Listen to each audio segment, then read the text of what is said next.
ఇజ్రాయెల్కి ఇరాన్కి యుద్ధం అయితే మధ్యలో కువైటోల్ మీద బాంబు వేసినట్టు ఈ సన్ బ్రో ఏంటయ్యా బాబు మన మీద పగపట్టాడు. అవును, ఈ సన్ బ్రో మనతో ఎండతో వన్డే క్రికెట్ ఆడుకుంటున్నాడు. కొబ్బరి బొండంలో స్ట్రా వేసి జ్యూస్ తాగినట్టు మొత్తం నా ఎనర్జీ అంతా లాగేసుకుంటున్నాడు. అవును, ఈ సన్ బ్రో దాడికి ఇంట్లో వంటకి మంట లేకపోయినా రోడ్డు మీదకి వచ్చి ఆమ్లెట్లు దోశలు వేసుకుంటున్నారు. చూడు ఇక్కడ వీడియోలు.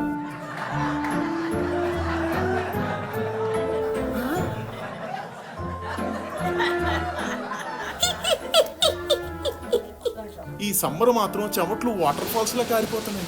వాటర్ ఫాల్స్ అంటే నాకు ఒకటి గుర్తొచ్చింది. ఈ సన్ బ్రో నుండి మనం తప్పించుకోవాలంటే ఒకే ఒక సొల్యూషన్ ఉంది. ఏంటది? చెరువులోకి వెళ్ళి ఈత కొట్టడం, అదే స్విమ్మింగ్. ఈత కొట్టడమా? ఇంట్లో మీ నాన్నకు తెలిస్తే నేను ఎలా కొడతారో తెలుసా? వాళ్ళకి అన్ని చెప్పి వెళ్తామా ఏంటి? అంతా సీక్రెట్ గా చేద్దాం.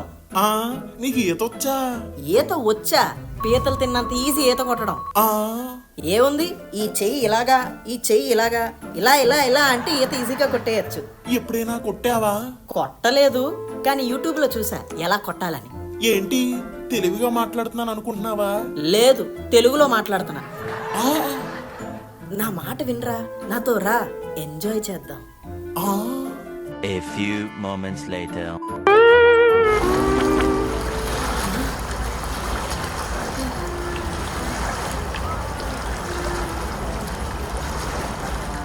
ఇప్పుడు నాకు ఈత రాదని తెలిస్తే వీడి ముందు నా పరువు పోతుందేమో.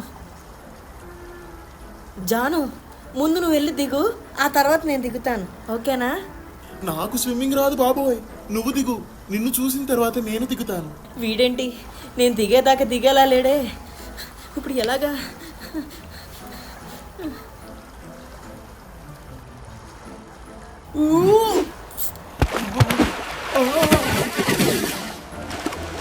ఇదేంట్రా బాబు, ఈతే రాదనుకుంటే కింద నుండి పీత ఏంటి లాగేస్తుంది. అయ్య బాబోయ్, కాపాడండి. ఒరేయ్, నీకు ఈత వచ్చన్నావు, లోపలికి వెళ్ళకరా, లాక్కుపోద్ది. కాపాడండి, కాపాడండి, కాపాడండి, నాకు ఈత రాదు, ఈత రాదు బాబాయ్, ములిపేలా ఉన్నాను రా బాబాయ్, కాపాడండి. ఆగు, నేను నిన్ను కాపాడతా. బాబాయ్ నన్ను కాపాడండి రా బాబాయ్, నేను ములిపేలా ఉన్నాను.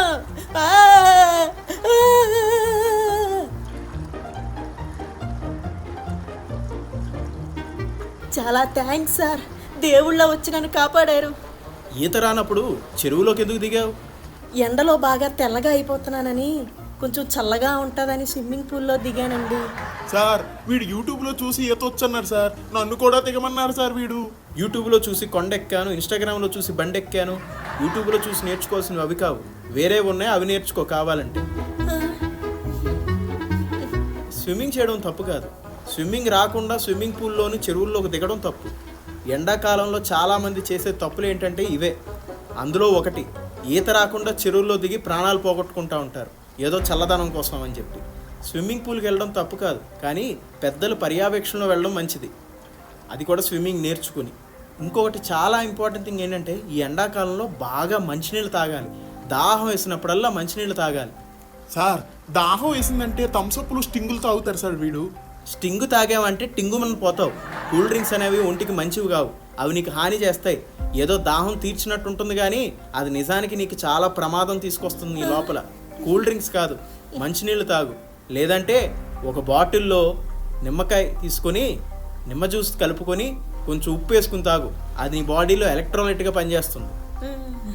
ఈ ఎండాకాలంలో వడదెబ్బ తగలకూడదంటే ఈ విషయాలు మర్చిపోవద్దు. సార్, నాకు వడలంటే ఇష్టం కానీ దెబ్బలంటేనే కష్టం కొంచెం.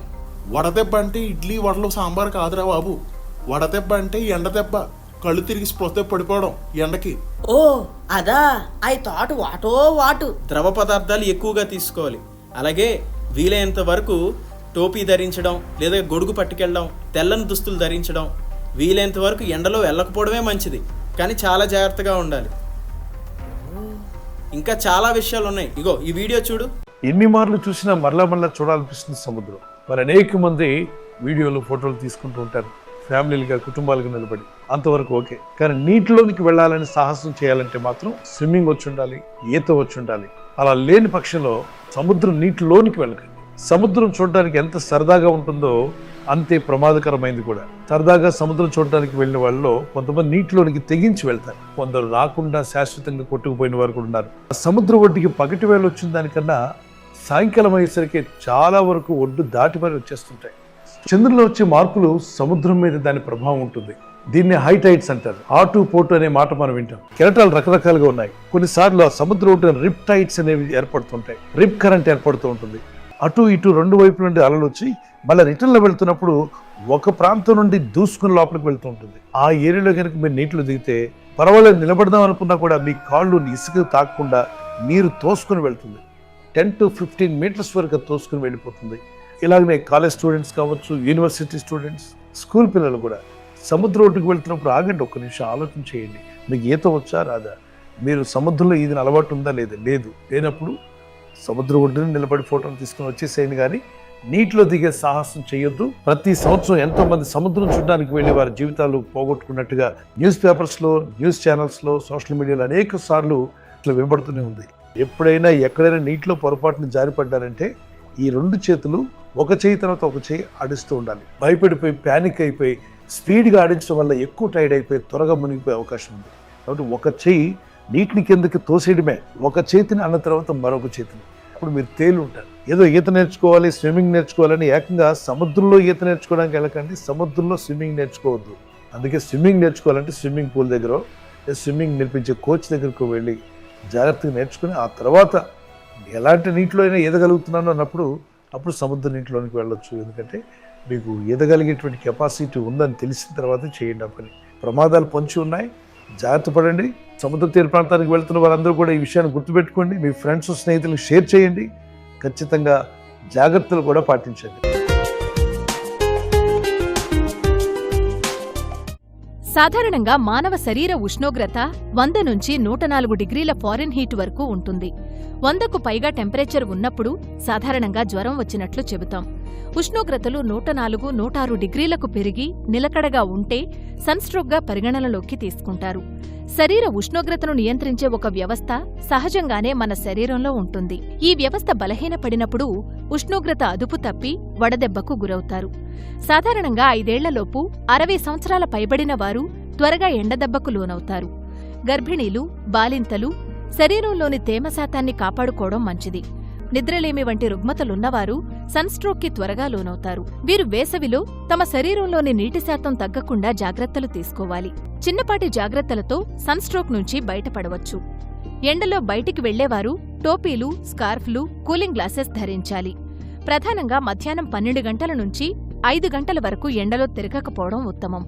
ప్రతి అర్ధగంటకు 300 మిల్లీలీటర్ల చొప్పున రోజుకు 5-6 లీటర్ల వరకు నీరు తాగాలి.